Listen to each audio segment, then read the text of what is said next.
The Dental Download Podcast is your source for insight into dental school, conversations with dentists, specialists, and leaders in the industry. With new episodes every Monday morning, I'm your host, Haley Schultz. Let's get into this week's episode. Hello, friends. Welcome back to another episode. Happy Monday. I'm super excited to be recording this for you, and I'm excited to get it going because honestly, I'm very tired. Shout out to all of the podcast listeners that I was able to meet at NLC this weekend in Chicago. That's ASDA's National Leadership Conference. So dental students from all around the country, and it was so much fun. But let's get into this week's episode, which is going to be all about things that you should probably consider before deciding that you want to be a dentist. So maybe don't become a dentist if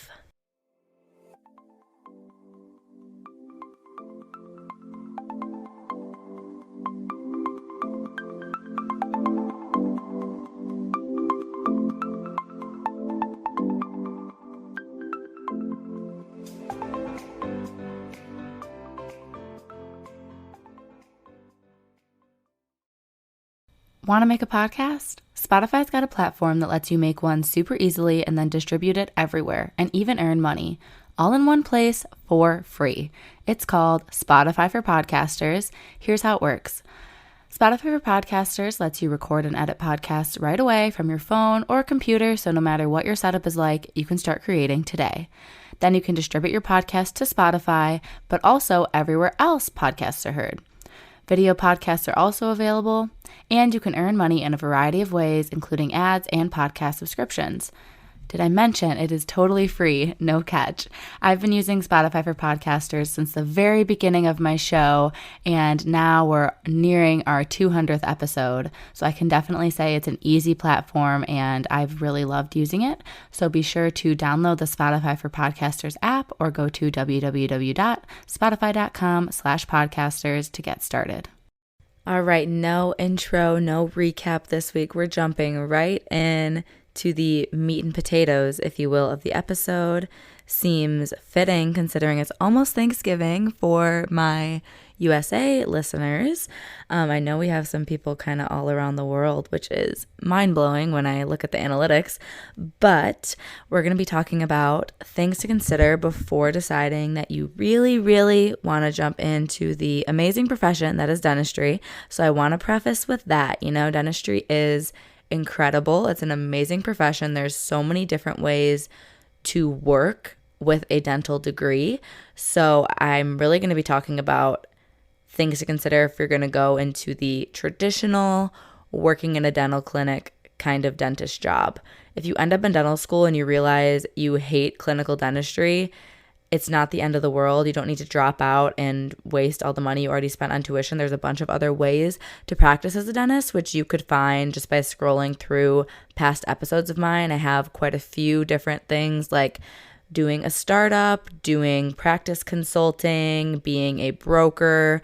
There's some people that are kind of like life coaches, like dental business coaches, and pretty much anything in between. There's so many avenues out there. But we're going to be talking about how to figure out if clinical dentistry is maybe not right for you.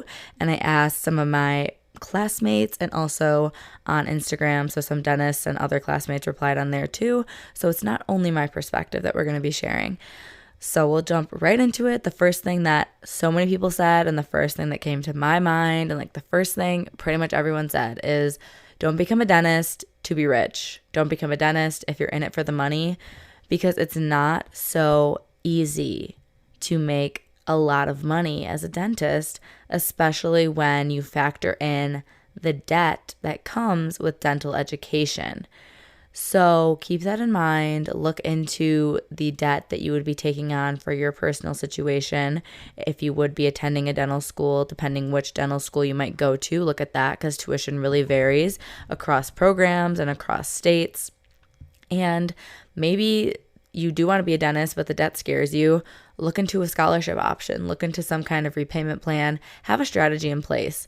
But if you're just like money driven and you think dentistry is a cool industry to get into to make money, it's not going to probably pan out for you. You need to want to be a care provider, someone that is looking after patients, we don't just treat teeth, we're treating patients as a whole. That was something that came up a lot this weekend at the NLC conference, that we're not just teethists, we're dentists. We look at the entire patient and their overall health, and there's a lot of connections between your oral health and your systemic health.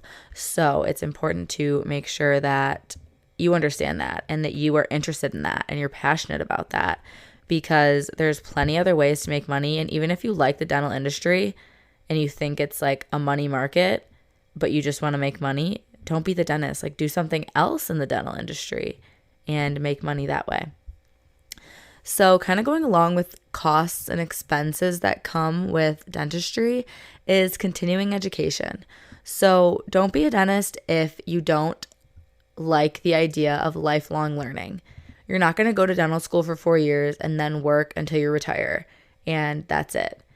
What you learn in dental school is not enough to be a competent and skilled provider. It might get you just a baseline competency for the very year that you graduate.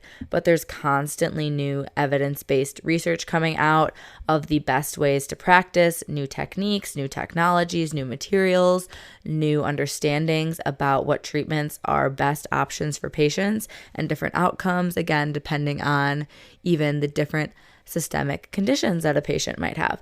So there's so many things to be learned, and I'm going to be honest, like for myself, that's overwhelming and that kind of stresses me out because there's like an unlimited amount of things to know. And it's not saying that you have to know everything about every single subject matter under the sun, but you need to be well versed on what is the standard of care, and that's going to change from the 4 years that you go to dental school throughout the time that you practice. So you need to be okay and understanding that you're going to always kind of be a student, not that you're under supervision of a university anymore in a dental school, but you're always going to be learning. You might be in a study club with general dentists and specialists in your area. It might be virtual. You might do one within your office if you're in a group practice. You might just like to go to CE independently. You might just like to do online CE. You might like to go to in-person training and learn different things hands-on. There's so many different ways, but it's not going away. And if that seems like the least appealing thing to you ever, then again, maybe reconsider. Something I was thinking, and this really goes for like any career in healthcare or any kind of well-respected job in society, don't do it just to be a doctor. Don't do it just to make other people proud or to gain what you think is going to be respect for your title. That's sure like something nice that comes with all the work and money and continuing education that you're putting into your profession. It's nice to be respected by your community, by your peers, by your family, by your friends, but it's not going to make all of the hard things about school worth it if you don't actually like the work that you're doing every single day as a dentist. And on the topic of just healthcare in general, let's kind of talk dentistry versus medicine, which I hate pinning them against each other, and on the topic of just healthcare in general, let's kind of talk dentistry versus medicine, which I hate pinning them against each other, but that's kind of the exact reason why I'm bringing it up. I've heard from a lot of younger people that don't have any actual experience in a medical or dental or PA or nurse practitioner like program. Undergrads, especially high school students, undergrads kind of start to understand where I'm coming from here. People that think that you should go to dental school if you can't get into medical school. Like if an advisor tells you you're not going to get into medical school, or people are tearing you down and you want to be a physician, but they're telling you it's not going to work, you should do blank, and that blank is dentistry. It doesn't connect for me.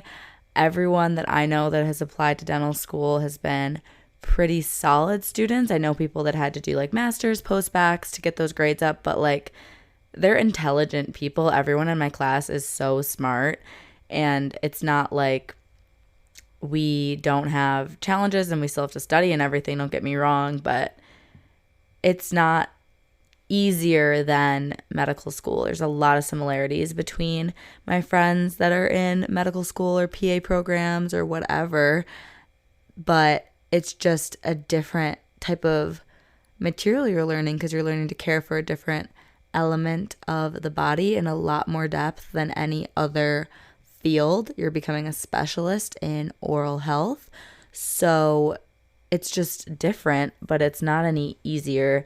And I think dental school is very competitive. I think if you look up acceptance rates between my dental school and my university's medical school, they're the same, or even the dental school's acceptance rate is lower.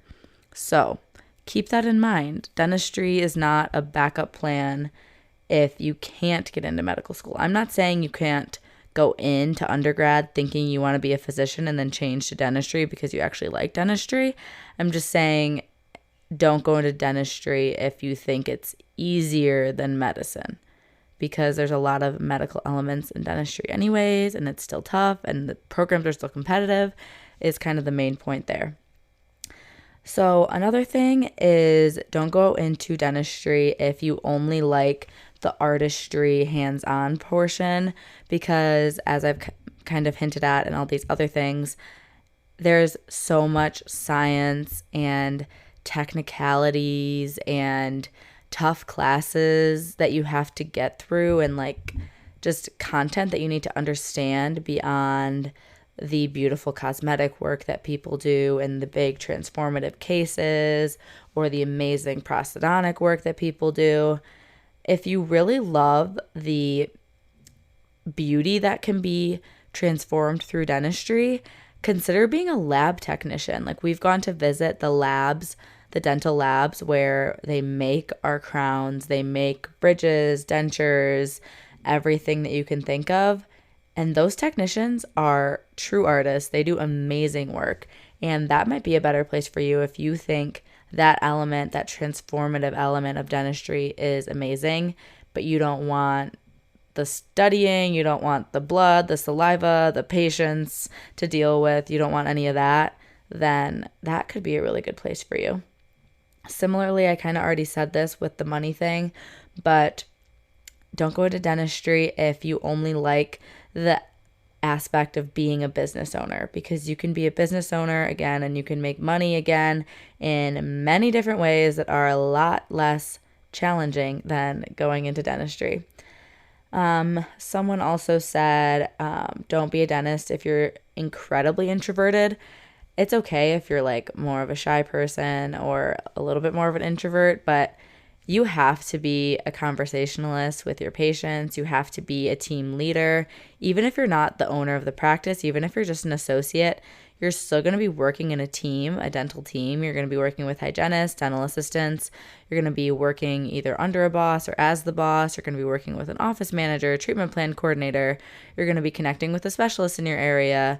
You're going to be talking to the dental lab. You're going to be talking to insurance companies. You're going to be talking, most importantly, to patients. And in all those situations, you need to be comfortable communicating. You need to be confident in your communication skills. You need to develop leadership skills over time, which, depending on your natural tendencies, would be harder or easier. And if you're really introverted, we've all just noticed, we being like me and all my classmates, have noticed how like emotionally drained we are after a day in clinic. They're 3-hour-long appointments, and you have to just talk to that patient the whole time because you're waiting for checks between procedure steps with faculty. So you're just like making small talk and trying to keep them happy and entertained and get to know them, which it's not all like bad. It's not to say I hate it, but it's very performative to be super happy and uplifting and everything every single day. Some days that comes easy when you're in a good mood, when you're having a good day. But if the appointment is challenging and tough, or if you've had a bad day outside of what's going on in clinic, it's hard to walk in there, flip that switch, and be an outgoing, friendly person sometimes. So if you're super introverted, I could see why that would be a struggle. The next is, of course, the thing everyone says, like, oh my gosh, I can't believe you want to be a dentist. Why do you want to look at teeth all day? Why do you want to have your hands in people's mouths? How do you feel about all the gross things that you see? Gross teeth, poor oral hygiene, blood, saliva, just all the guts and gritty, gross things that come with dentistry. So if you're like hesitant about that, I would just recommend shadowing. Try to get in there and kind of look closely if it's a patient that would be comfortable with it and if the dentist has time for you to do that, so you can see if that seems cool and exciting to you or grosses you out. It's okay if it grosses you out at first, but you will have to get used to it. You'll have to deal with quite a few nasty situations as you're going through your dental school training. Once you graduate, you might be able to be a little bit more picky, or you might specialize in something that isn't so grimy, but for the most part, you need to be comfortable with blood, saliva, poor oral hygiene, gross smells, gunk coming out of places that you didn't know gunk would be stuck, that just smells really bad, like all kinds of things. Another person said, if you hate school, we kind of already talked about that with continuing ed. And if you're going to pursue like a specialty or go on for advanced training, that's kind of even more school and potentially more debt, depending what kind of program you're going into. I wrote this one down, and it's don't go into dentistry if you don't take criticism well. And I don't even mean this only in terms of dental school, because obviously you're a student, you're being critiqued, you're being graded, you're learning. So we all kind of expect to have criticism, and sometimes it's going to be harder to hear than others. Sometimes you're already down on yourself and the faculty is just not being kind in that moment and making it way worse, versus sometimes you know you didn't do well, but the faculty delivers the criticism in a more careful way, or they circle back with it later when you guys are in a new fresh space and a little bit better headspace. But I'm talking even more like long term, again, with that continuing education, that continuing improvement of your dental skills. You need to be able to self-critique, and you need to be able to take critiques from others in the profession on your work, on the cases that you're asking for help with. People are always going to have opinions, and whether I think that everyone's opinion is correct or I would like to hear their opinion, in dentistry, people are always making comments about people's work and kind of passing judgments. Sometimes it's from a mentor, someone trusted, that you actually appreciate their criticism. But a lot of times I've just noticed dentistry can be a little toxic in certain regards, depending where you're spending your time. So just make sure that you are comfortable in your own skin and your own self-worth, and you can separate that from your performance at your job, but also be humble, be willing to learn. Those are all really important traits. That way you don't get too mentally distraught when you're getting criticism, again, whether it's in the context of learning or it's just unsolicited toxicity criticism, because I feel like there is a lot of that in dentistry, again, depending on where you're spending your time, unfortunately. Okay, I just have a few left, and these were submitted on Instagram, so I'm just going to kind of give my 2 cents on them because I do, generally speaking, agree with them.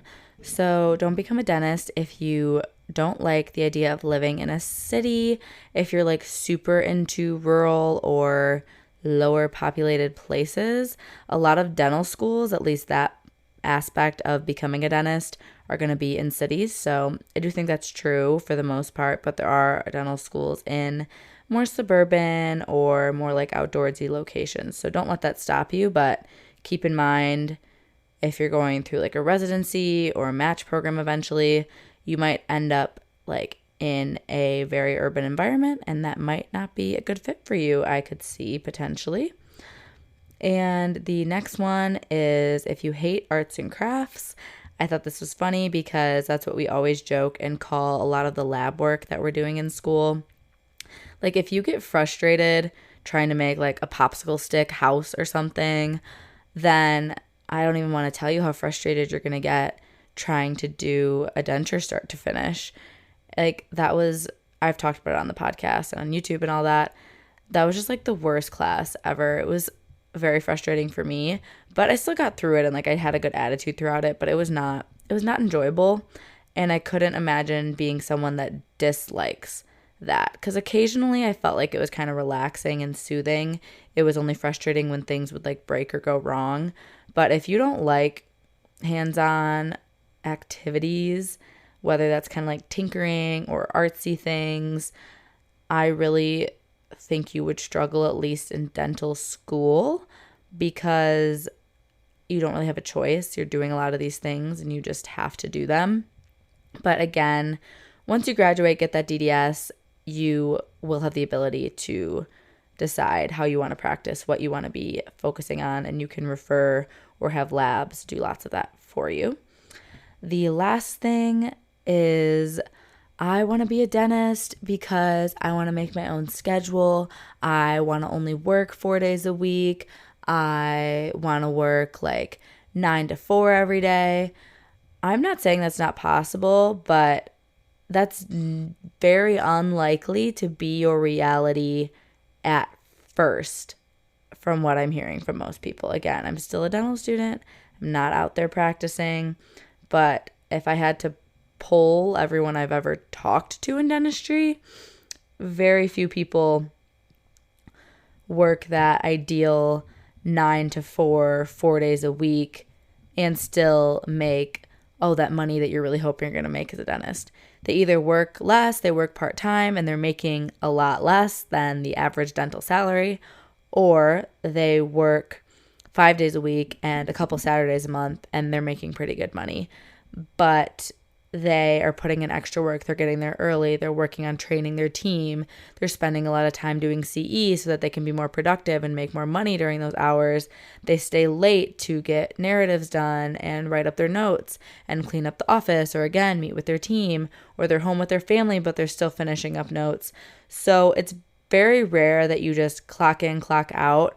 Your work really follows you in dentistry, unfortunately, and I feel like this is true even a little bit as an associate, but more so if you're owning a practice, especially if you're an owner.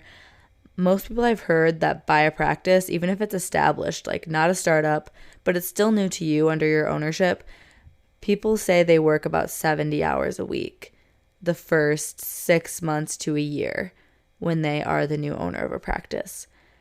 And that's not to say that the practice was struggling so much that they had to put all this extra time in. It's just to get yourself on your feet, get the team acclimated, get the office running the way you want it, figure out new strategies, figure out where your vision is for the practice, how to get it there, how to slowly transition the team there so nothing's too abrupt, so everything functions well. It just takes a lot of time and energy. And I think eventually a lot of us can get to that ideal work balance with everything else you want to do in life besides the dentisting. But at first, I just want to make sure everyone is aware you really have to grind those first 2, 3, 10 years to get to whatever flexibility you hope to have. Or you have that flexibility, you take that stress down, but you're making a lot less money.